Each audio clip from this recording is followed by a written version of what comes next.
Welcome back to the Dean Obeidallah Show. Joining us now, right from Capitol Hill, in between votes, is our friend Congressman Mark Pocan, a Democrat representing Wisconsin's 2nd Congressional District on the House Appropriations Committee, and has a podcast with Liberty and Justice for Some. So, Congressman, so talk to us now. You're waiting for the votes. We're doing this because we didn't know if we can get you live because of the votes. Look, let me just be blunt, but you tell me, they're going to get the votes. There's no room for dissent in the Trump's fascist GOP. I call it fascist. You don't have to, but there's no room for dissent. They have to support him, or he'll crush them, or they'll get death threats. As Lisa Murkowski told us. Am I wrong? Yeah, no, just like Trump always caves when it comes to tariffs, Republicans always fold when it comes to Trump. And so, there's actually one member, I won't say a Republican, who had the stupid analysis that she's going to vote against the rule to set up the vote, but she'll vote for the bill if it comes up, which is like as illogical as you can possibly be. So they're just all dealing with, a bunch. They all want a little attention. They want a hug from Daddy Trump and maybe an invite to Mar-a-Lago. So they're just positioning right now. But the fact that on the vote right now that we're literally in middle of, they now have the votes. They just haven't called us back. Tells me that they probably got this thing done. What I'm saying, Chip Roy, these guys. I mean, I know you know Chip Roy. When Chip Roy's like, I can't vote for this, I'm like, you're voting for this. Right. And then I saw Chip Roy today. I just saw Politico live updates. Chip Roy said, "No, I've read more of the legislation, and it's not as bad as I thought. Stop playing games. You just need attention. You're the neediest person ever." They are. I mean, if moms, this is a nonprofit message. Hug your children often, all right? Because they'll turn out better when they're older. If you don't hug your children, they'll become members of Congress and Republicans. Please hug your So, kids. look, there are some that are clearly in districts where it's going to hurt their constituents. When you take 17 million people's health insurance away and push 2 million plus off SNAP, that it's good. So how do they literally not care? Like, or is it balancing? The rich donors for the entire GOP are more important than some people in the district suffering. Look, I mean, there's 15,000 lobbyists in Washington. There's a donor class that fund campaigns. That's who Republicans cater to. Donald Trump caters first to the Trump family, then some of those other folks. But fortunately, this benefits Donald Trump as well with a big tax break. So, they're just going to cave because they're going to take care of this. I've always said they had the votes for the tax cut. We were hoping just to relieve some of the other cuts. And Right. fortunately, I think we did relieve a little bit on food, assistance. And but at the end of the day, they're adding with a new fake maneuver, but still adding trillions to the national debt. They're going to have a lot of people going to go through a lot of pain who are on the Affordable Care Act or Medicaid. People who get Pell Grants, like I did when I went to college, it's going to be difficult for a lot of folks. And some people will still lose food assistance. And we know that among some other things. Yet, if you're a whaler in Alaska, Dean, there's 150 of them. You just got a $50,000 tax cut thanks to Senator Murkowski. So, the whalers are going to be having Murkowski banners on them when they're out to sea because they got a good deal cut.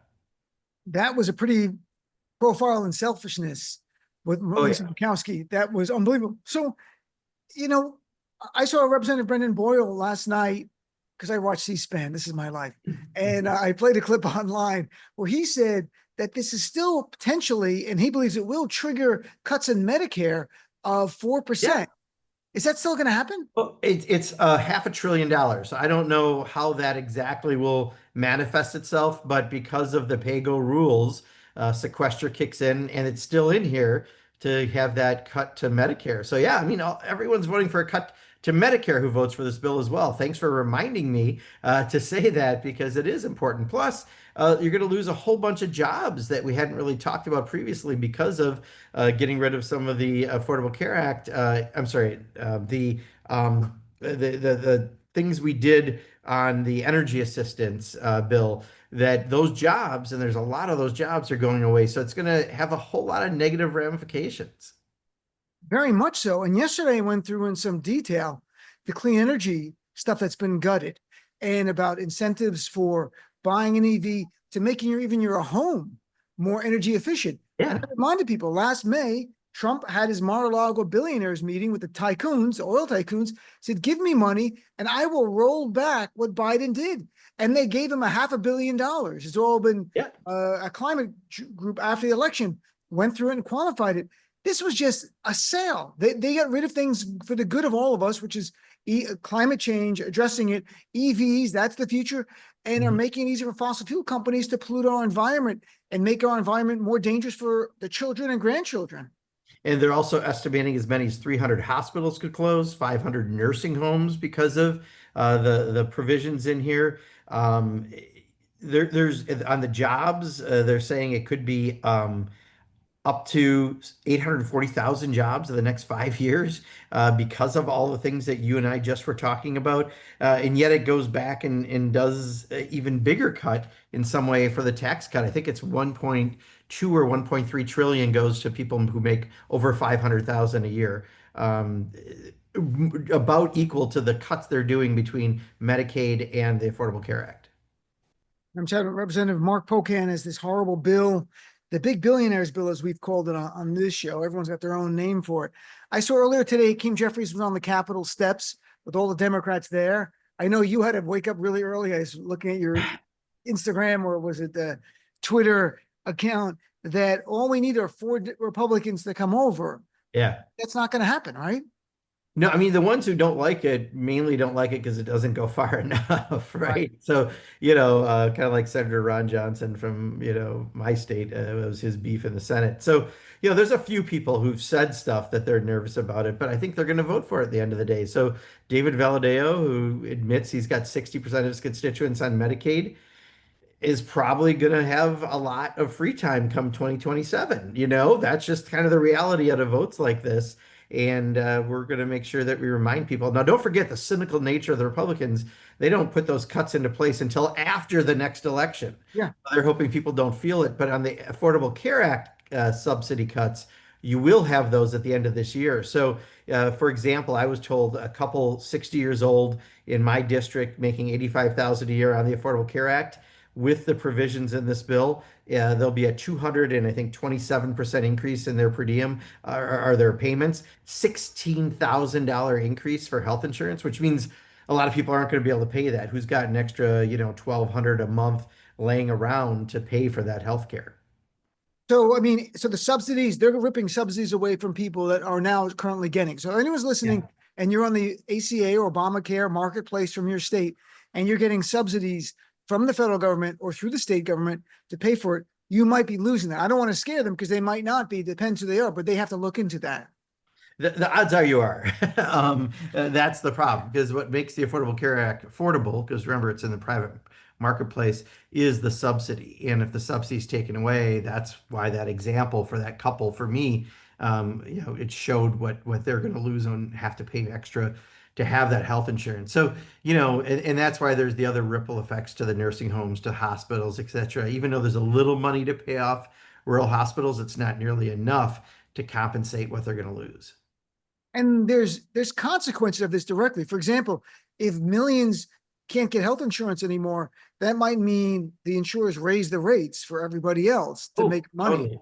Totally. That's a part of it. The hospitals are still going to provide care, but if they don't have Medicaid to pay for it, then that's part of why why rural hospitals are nervous. In Eau Claire, Wisconsin, in Derek Van Orden's district, a Republican insurrectionist who got elected to Congress in my state, they lost the 2 hospitals they had. So there are something like 50, 60,000 people with no hospital in the entire city already. And that's just going to make this even harder to have one when you don't have those payments. And another part of this bill, because there's so much bad, there's the healthcare component where this is not an exaggeration. I played Bernie Sanders' clip citing a study, and I wrote about that study. One study shows they predict 50,000 plus Americans will die without this healthcare because preventative care is gone. And if you have no money, you don't go for healthcare until you have to go to the ER. And people they're going to kill people. These Republicans are going to know, they know the same study we do. And they don't care. And I don't know what level of callousness that gets to as a human being, where you don't care, where you have a chance. Because the point you were made so many times on this show, you can give the tax cuts. You just don't have to hurt people doing it. We're not going to vote for the tax cuts. But if you're okay with $3 trillion in deficit, why are you not Right. okay with 3.9 trillion? What does it matter? Exactly. Exactly. That's why it's a punitive agenda combined with a greedy agenda to make this bill. So it's punitive and greed's marriage that they put together. And now there's some talk too. In order to bring some of the more conservative members, they may have to do another bill like this, reconciliation, when they can again after October 1st, when we start our new fiscal year. So we'll see where all this goes. But hopefully people push back so hard they don't ever want to try this again. And why the cruelty part of it? I understand the greed. You reward your Yeah. donors, so they give you more money. But I don't even think that the GOP wealthy donors are like, and you know what, hurt people on Medicaid. Yeah. I bet they're not even on board with that, but they're not going to say no to tax cut. Why is the GOP motivated by this cruelty? Okay, so a big part of it is they're saying a lot of this goes to undocumented citizens, which is also called bullshit where I come from, especially when it comes to Medicaid. No Medicaid federal dollars can go to on someone who's undocumented. Right. State could subsidize that, no federal dollars. Yet even Russ Vogt lied and said that in front of a subcommittee that I was on. So they're putting this lie out there because they poll really well on the border. This bill doesn't poll so well. It's 20 or 30 points lopsided, no matter who you talk to, whatever poll you look at. So a lot of this is just the rhetoric. They're trying to make people who are maybe a little xenophobic or racist find a reason to like their pockets being picked so that Elon Musk and Donald Trump gets a tax cut. And also part of this, and I covered it on my show earlier, was that Trump is going to have a private ICE army. This is going to give him 10,000 ICE agents to go out there, which is more than doubling what the force is now, and billions to build detention camps / concentration camps across the nation. He went to Alcatraz yesterday. He was so excited. He wants to franchise it. How concerned are you about Donald Trump having a Supreme Court that's given him immunity, taking away the ability to do nationwide injunctions, having access, and having Tom Homan, who doesn't care that a 75-year-old guy died in ICE custody a few days ago, have 10,000 troops and more detention camps?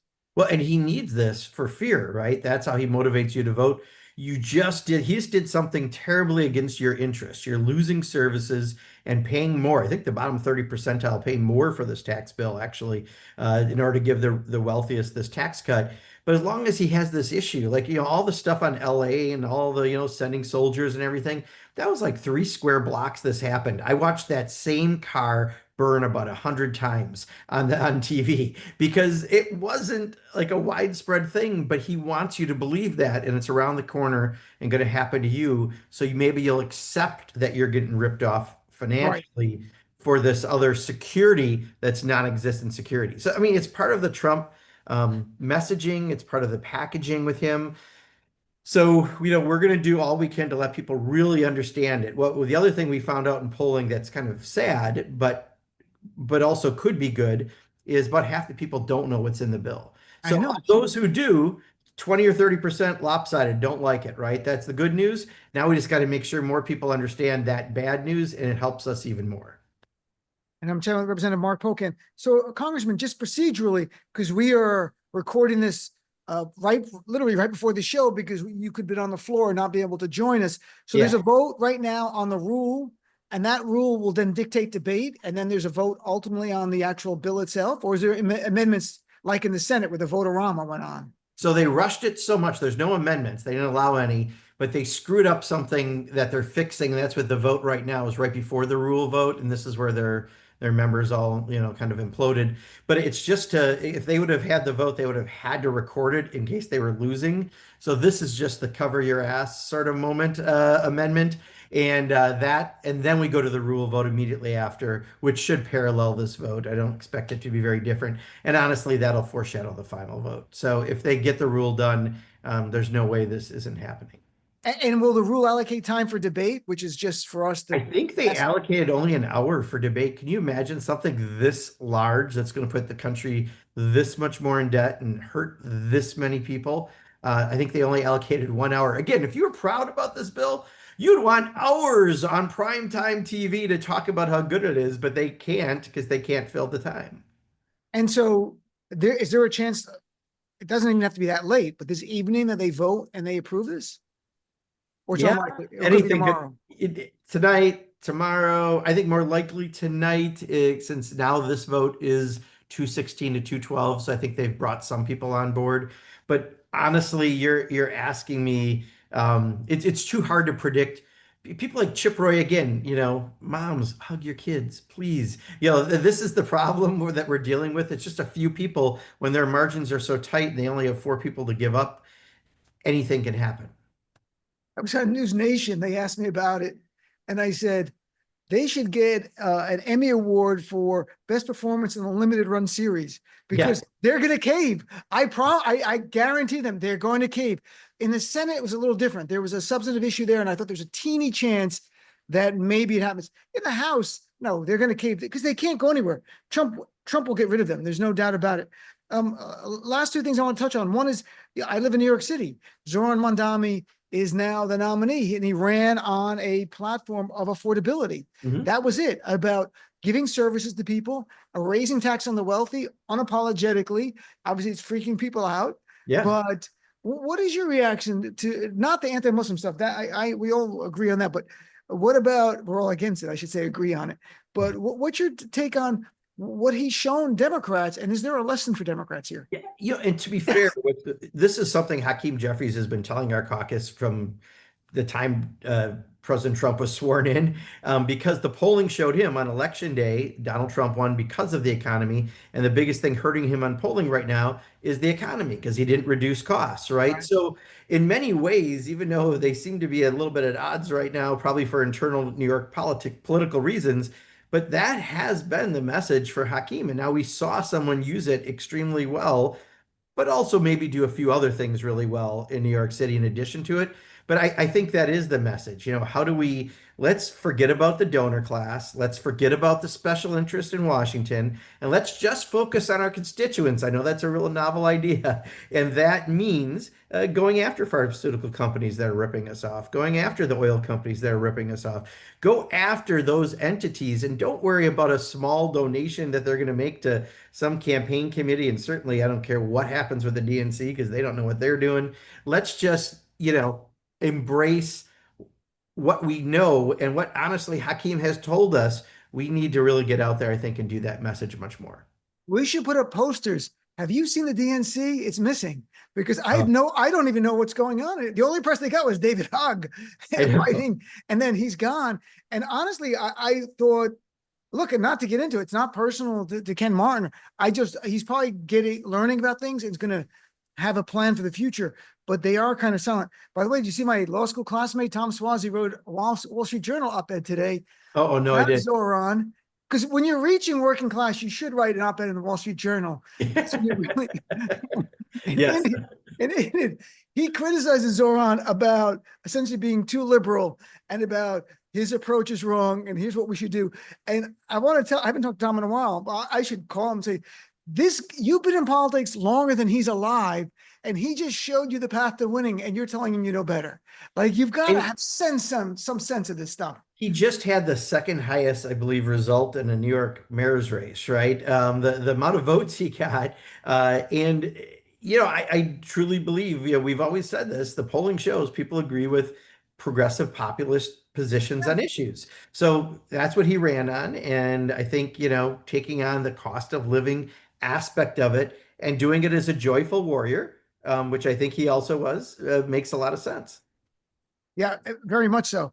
And I find it, look, he brought out, I don't know if you saw the breakdown, he brought out young people, not just 2 or 3 times more than 2021, more than older people. Like in this, we don't ever see that in a primary. Like the graph was 18 to 30 was up here, and then older people were down here, and you're like, what happened? And he tapped into them using Instagram. I know him we're both Muslim. I know him from like Muslim Democrat things over the years. I don't know him well, but I know him. He's always been such a nice guy. And he could be on the show, and we chatted on the phone a few times in the past.